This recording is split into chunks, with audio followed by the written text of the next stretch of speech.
ముఖ్యంగా భారతదేశమే ఉలిక్కి పడింది ఈ సంఘటనతోటి.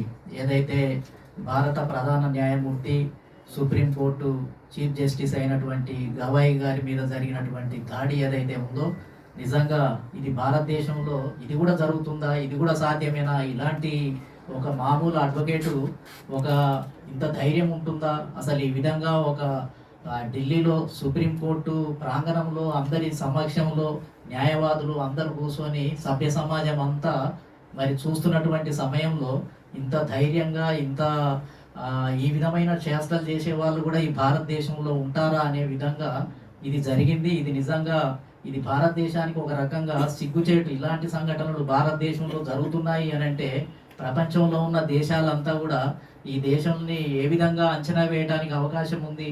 ఒకవైపేమో భారతదేశంలో ప్రపంచంలోనే భారతదేశము గొప్ప ప్రజాస్వామిక దేశము అని బయట ప్రపంచానికి చాటుకుంటున్నాం. ఎక్కడ లేని సమానత్వము, ఎక్కడ లేని పద్ధతులు అన్నీ అందరినీ గౌరవిస్తున్నాము అని ఒకవైపు చెప్తూ ఉన్నాం.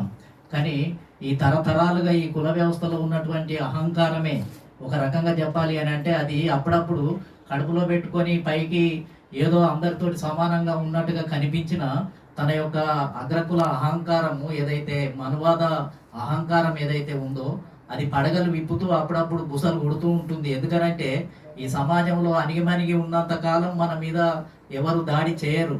కానీ ఎవరైతే మన వర్గాల నుంచి అట్టడుగు వర్గాల నుంచి కూడా అప్పుడప్పుడు ఐఏఎస్ ఆఫీసరు, ఐపీఎస్ ఆఫీసరు, పెద్ద ఆఫీసరు, ఒక పెద్ద స్థాయిలో సుప్రీంకోర్టులో కానీ లేకపోతే అసెంబ్లీలో కానీ పార్లమెంటులో కానీ మన వర్గాలకు సంబంధించినటువంటి వాళ్ళు అత్యున్నతమైనటువంటి స్థానంలోకి వెళ్తే ఇంకా భరించలేనటువంటి తత్వం, కడుపు మండిపోయే తత్వం. కాబట్టి దీన్ని సహించలేక భరించలేక ఇలాంటి దాడులకు ఏంటిది అని అంటే పూనుకుంటున్నటువంటి పరిస్థితి ఉంది. కాబట్టి కుల వ్యవస్థ అనేది ఇంకా వెంటాడుతూనే ఉంది. ఎన్ని చట్టాలు వచ్చినా, ఎన్ని శాసనాలు వచ్చినా, రాజ్యాంగంలో ఎన్ని పదాలు రాసుకున్నా బయట జరిగే రాజ్యాంగం వేరే, బయట అనుసరించే రాజ్యాంగం వేరే. చట్టాలు శాసనాలు అట్టడుగు వర్గాలకు ఒక రకంగా పనిచేస్తాయి, అదేవిధంగా ఇతర వర్గాలకు ఇంకొక రకంగా పనిచేస్తూ ఉంటాయి. కాబట్టి ఈ రకమైనటువంటి ధోరణి భారతదేశంలో అప్పుడప్పుడు రోజు పోలీస్ స్టేషన్లలో ఎన్నో నమోదు అవుతూనే ఉన్నాయి. గవాయి గారి మీదనే జరిగింది అని అంటే ఇంకా సామాన్యులు ఒక లెక్కన గ్రామీణ ప్రాంతంలో ఉన్నటువంటి ఆ అమాయకుల మీద ఎన్ని అత్యాచారాలు, ఎన్ని అణిచివేతలు ఎన్ని చూశాము ఈ రెండు తెలుగు రాష్ట్రాల్లో. కారంచేడు, నీరుకొండ, చుండూరు, ఎన్ని ఉద్యమాలు, ఎన్ని రకాలైనటువంటి ఊచకోతలు, అమానుషాలు. కాబట్టి ఈ దేశం ఇంకా అలాంటి దాంతో ఇంకా బుసలు కొడుతూనే ఉంది, పడగలు విప్పుతూనే ఉంది. ఈ దేశంలో అట్టడుగు వర్గాలకు నిరంతరం అన్యాయమే జరుగుతూ ఉంది. కాబట్టి చట్టాలు శాసనాలు వీళ్ళ విషయంలో మరి ప్రేక్షకులుగా ఉన్నటువంటి పరిస్థితి కూడా ఈ దేశంలో ఉంది. దీన్ని తీవ్రంగా కూడా ఖండించకపోతే ఇంకా భవిష్యత్తులో కూడా ఇలాంటి సంఘటనలు చోటు చేసుకునే అవకాశం ఉంది. కానీ ఏదో కొంతమంది చూస్తే సాధారణంగా మొక్కుబడిగా ఖండించినట్టుగా ఉంది. చాలా మంది ప్రైమ్ మినిస్టర్ కానీ, హోమ్ మినిస్టర్ కానీ, ఇతర ముఖ్యమంత్రులు కానీ ఏదో పేరుకు మొక్కుబడిగా ఖండించినట్టుకే ఉంది తప్ప దీనికి ఒక సీరియస్గా ఒక భారతదేశం అంతా తీవ్రంగా ఖండించి దీన్ని తీవ్రమైనటువంటి విషయంగా పరిగణించే పరిస్థితి లేదు. దీనికి ఏంటిది అని అంటే ఏదో సనాతనమైనటువంటి దాన్ని ఒక దాన్ని తీసుకొని వచ్చి దానికి అంటగట్టి మొత్తం ఏంటంటే గవాయి గారు చాలాసేపు విసిగిస్తూ పోతుంటే దాని గురించి మాట్లాడుతూ పోతుంటే సరదాగా ఒక తేలికగా మామూలుగా ఒక పదము ఉపయోగించిన దాన్ని ఇప్పుడు భారతదేశం అంతా కూడా వ్యాపింపజేసి దానికి ఒక సనాతన ధర్మానికి సంబంధించినటువంటి ఒక విషయాన్ని అంటగట్టి ఇక దీన్ని తేలికపరిచి దీన్ని డైవర్ట్ చేయడానికి చేసే ప్రయత్నం కూడా జరుగుతూ ఉంది. కాబట్టి దీని విషయంలో ఇప్పుడు దీన్ని మనం ఈ రాష్ట్రంలో ఉన్నటువంటి ప్రజాస్వామికవాదులు, సంఘాలు, సంస్థలు, రాజకీయ పార్టీలు, అనేక మంది ప్రముఖులు, మేధావులు దీన్ని ముక్త కంఠంతో చాటించి మొత్తం ఏంటంటే ఈ సవాలును గట్టిగా ఎదుర్కోవాల్సినటువంటి అవసరం ఉంది. ఈ దేశంలో ఈక్వాలిటీ కోసమే కదా ఏది జరిగినా అందరినీ సమానంగా చూడటం కోసమే కదా, ఈ దేశంలో సమానత్వం కోసమే పోరాటం చేస్తున్నాం.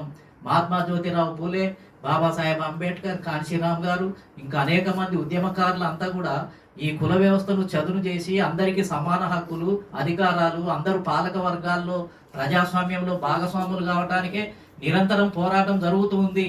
ఇన్ని సంవత్సరాల తర్వాత కూడా భారతదేశంలో మొన్నటి వరకు సుప్రీంకోర్టులో ఒకరో ఇద్దరో జడ్జీలు, అసలు ఓబీసీ నుంచి ఇప్పటి వరకు ఒక ప్రధాన న్యాయమూర్తిగా అయినటువంటి పరిస్థితి లేదు. అదేవిధంగా కొన్ని రాష్ట్రాల్లో అసలు హైకోర్టులలో జడ్జీలే లేరు కొన్ని కులాల నుంచి. ఇది ఎంత లేదన్నా కుల సమాజమే. ఈ కుల సమాజంలో కొన్ని వర్గాలకు ఇప్పటి వరకు కూడా భాగస్వామ్యం లేదు. విద్యా ఉద్యోగ రంగాల్లో దూరమే, బాయ్కాటే ఒక రకంగా. అసెంబ్లీలో ప్రవేశం లేదు, పార్లమెంటులో ప్రవేశం లేదు, న్యాయ వ్యవస్థలో ప్రవేశం లేదు. అంతా ఒకటే వర్గం, ఒకటే కులం. మొత్తం ఏంటంటే ఏకఛత్రాధిపత్యంగా ఈ దేశాన్ని పరిపాలిస్తున్నారు. మిగతా వాళ్ళు అమాయకులు కాబట్టి, నోరు లేని మూగజీవాలు కాబట్టి ఇక అడగకపోతే ఇక మాదే పెత్తనం, మేమే రాజ్యం వెళ్తాం, మా ఇష్టారాజ్యము అనే ధోరణి ఈ భారతదేశంలో ఇంకా బుసలు కొడుతూనే ఉంది. దీన్ని మనం ఖచ్చితంగా ఎదుర్కోవాల్సినటువంటి అవసరం ఉంది. కాబట్టి ఇలాంటి సంఘటనలు జరిగినప్పుడు దీన్ని తిప్పికొట్టే శక్తి, సామర్థ్యాలు కూడా మన వాళ్ళు మౌనంగా ఉండటం కాకుండా దీన్ని ఎక్కడికక్కడ ఇప్పుడు సోషల్ మీడియా ద్వారా మనం ఖచ్చితంగా ఇలాంటి సంఘటనలు మళ్ళీ తిరిగి రాకుండా చేసే విధంగా, తిరిగి రాకుండా చేయటం అని అంటే అందరినీ గౌరవించడమే కదా, సమానత్వాన్ని అందరికీ ఈక్వల్గా సాధించడమే కదా. కొన్ని వర్గాలకు ఒక న్యాయం, కొన్ని వర్గాలకు ఇంకొక న్యాయం. కొందరి ఎడలనేమో చూస్తున్నట్టుగా చట్టమేమో పవర్ఫుల్గా పనిచేస్తుంది, కొందరి విషయంలో ఆ చట్టము అసలు అక్కడ ఆర్టికల్స్ ఉంటాయి, చట్టాలు ఉంటాయి, కానీ మిగతా వర్గాలకు అవి అన్వయించబడవు, అవి దాన్ని వర్తింపజేయరు, ఇంటర్ప్రిటేషన్ చేయరు. కోర్టులన్నీ వేరే రకంగా మాట్లాడుతూ ఉంటాయి. కాబట్టి ఇది భారతదేశంలో కొనసాగుతూ ఉంది. కాబట్టి ఐక్యరాజ్య సమితి కూడా మరి భారతదేశంలో జరుగుతున్నటువంటి సంఘటనలను కూడా పరిగణలోకి తీసుకోవాలి. ఇది ఖచ్చితంగా ప్రపంచం ముందు ఒక గాయమే. ఇది ఈ సంఘటన అనేది ప్రపంచంలో, భారతదేశంలో జరిగినటువంటి సంఘటన ప్రపంచానికే ఒక గాయం లాంటిది, ఒక మచ్చ లాంటిది. కాబట్టి దీన్ని అన్ని వర్గాలు కూడా దీన్ని తీవ్రంగా ఖండించి భవిష్యత్తులో ఇలాంటివి జరగకుండా చేయడానికి మనం అందరం కూడా సన్నద్ధం కావాలి. దీని అంతటి కూడా కారణం మనం పాలక వర్గాలుగా లేకపోవటమే. మనం అసెంబ్లీ, లోక్సభ, అదేవిధంగా మంత్రివర్గము, లేకపోతే ఈ దేశంలో పవర్ఫుల్ శక్తులుగా అంబేద్కర్ కోరుకున్నట్టుగా పొలిటికల్ పవర్ అనేది మాస్టర్ కీ అనే దాన్ని మనం సాధించకపోవటం వల్లనే ఇలాంటి దాడులు జరుగుతాయి. అధికారంలో లేని కులాల మీదనే దాడులు జరుగుతాయి, బలహీనంగా ఉన్నటువంటి కులాల మీదనే దాడులు జరుగుతాయి. అమాయకంగా ఉన్నటువంటి వాళ్ళ మీద ఎంత దాడి చేసినా ఎవరేమనుకోరు, పట్టించుకోరు. మా ఇష్టారాజ్యము అనేది ఎందుకుంటుంది, తేలిక స్వభావం ఎందుకుంటుంది అని అంటే మనం బలహీనులం కాబట్టి, పాలక వర్గంలో లేం కాబట్టి అదే అంతిమ పరిష్కారం. కాబట్టి భవిష్యత్తులో ఈ 2 తెలుగు రాష్ట్రాల్లో కూడా పాలకులయ్యే విధంగా కూడా ఒకవైపు ఉద్యమాన్ని కొనసాగిస్తూ, మరొక వైపు ఇలాంటి సంఘటనలను ఖండిస్తూ మనం ముందుకు వెళ్లాల్సినటువంటి అవసరం ఉంది అని చెప్పి తెలియజేస్తూ